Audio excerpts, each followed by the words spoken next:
The galaxy had been at war for decades, and the alliance of free species was on its last legs. The Cartha Dominion, a sprawling empire of ruthless conquerors, had swept across known space, leaving behind a trail of annihilated worlds and broken civilizations. Every effort to resist had failed. The Alliance, a fragile coalition of races bound together by necessity, was being crushed under the sheer might of the Cartha war machine. Reports from the front lines painted a grim picture: fleets shattered, entire systems overrun, and countless lives lost. Those who survived lived in constant fear of the relentless Cartha advance.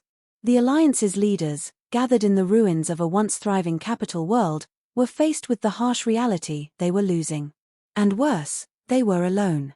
Amid the desperation, whispers circulated about the one species that had yet to join the fight: humans. The Earth had been invited to the Alliance when the war began but had declined.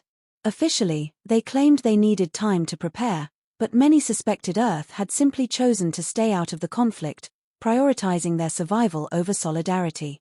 Some accused humans of cowardice, others believed they were too primitive to make a difference.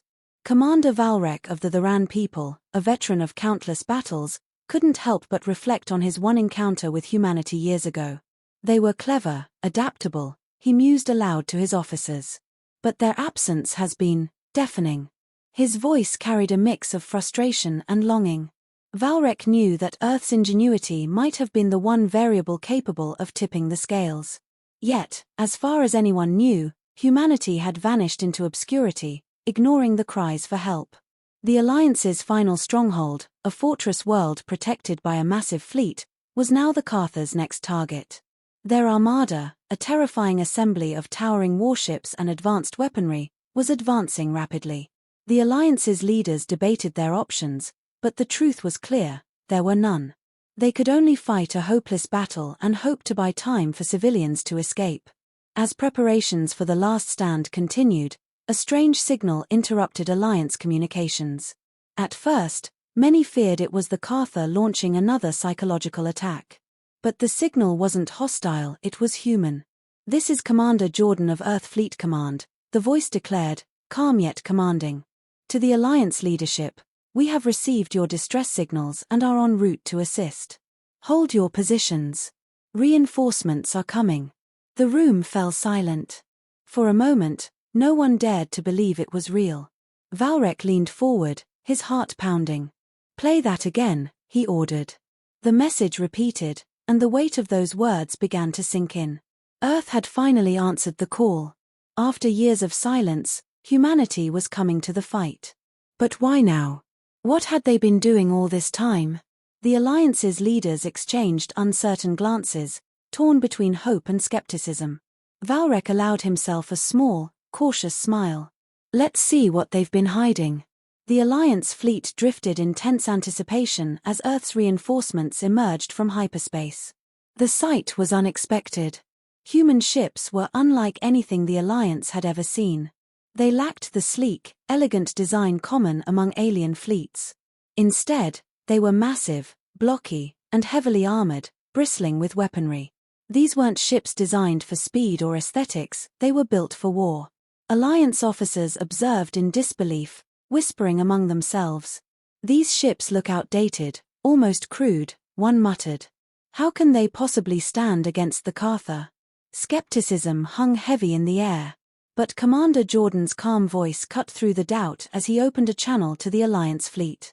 "Alliance forces, this is Earth Fleet Command. We understand the situation is dire, but we ask that you follow our lead. We've spent years preparing for this moment. Let us show you what humanity can do." Before anyone could respond, a Cartha scout fleet warped into the system, likely sent to assess the Alliance's final defenses.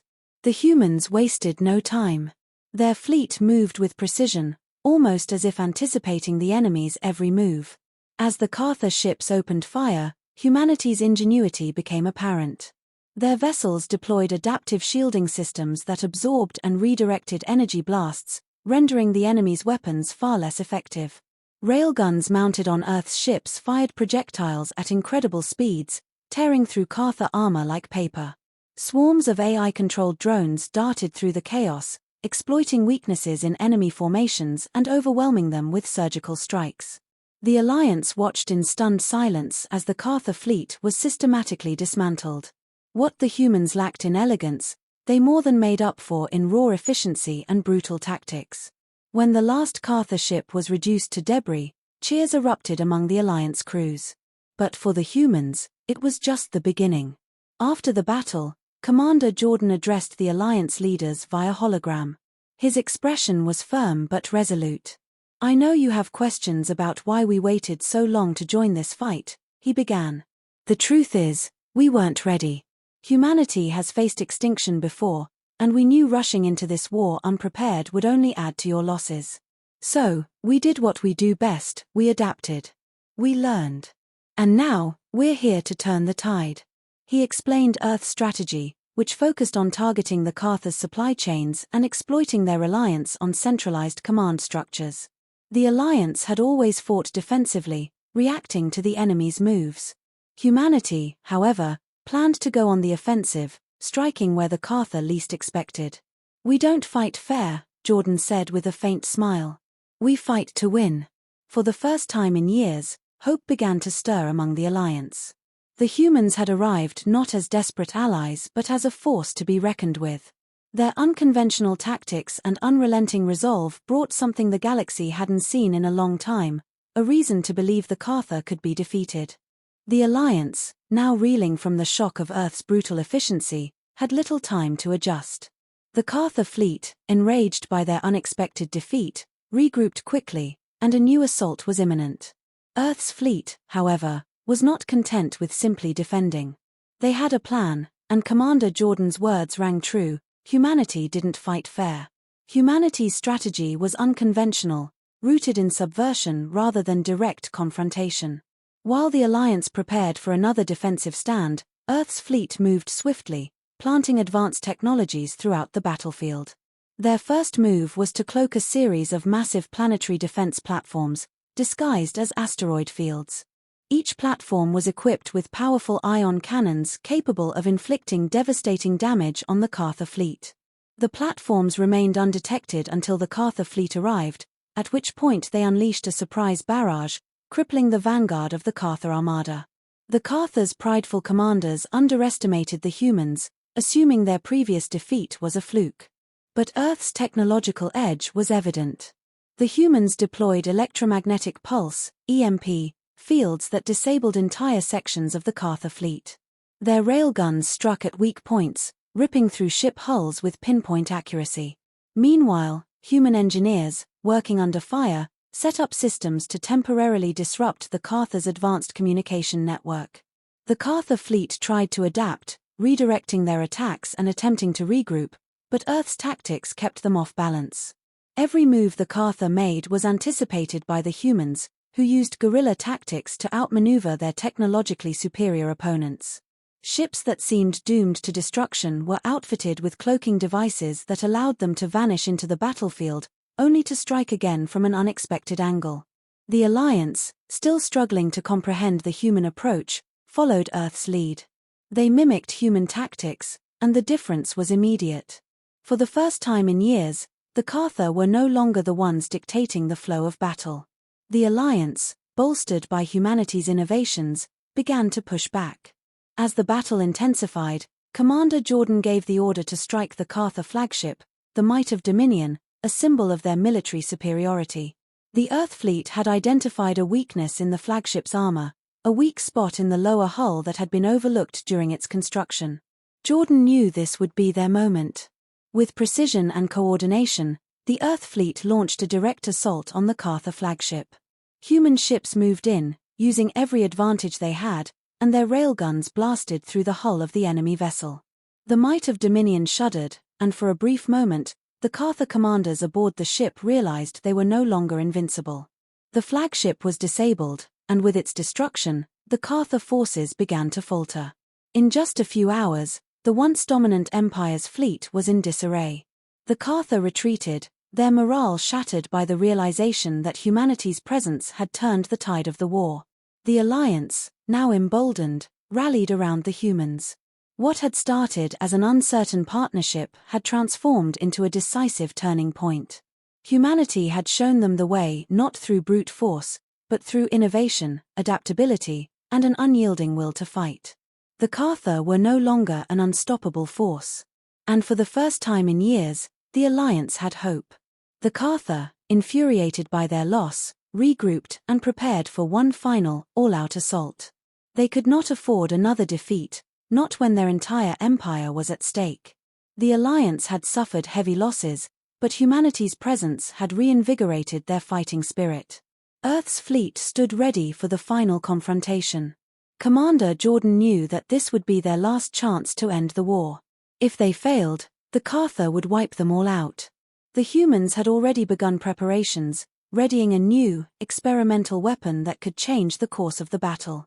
It was a daring gamble, one that might cost them everything.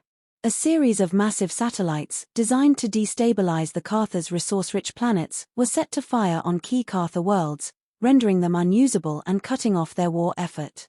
It was a weapon of mass destruction, but one that could win the war in a single stroke. As the Cartha fleet arrived, Earth's ships took the lead. The Alliance's forces, bolstered by human ingenuity, were no longer hesitant. They had adopted humanity's strategy: hit hard, hit fast, and never stop.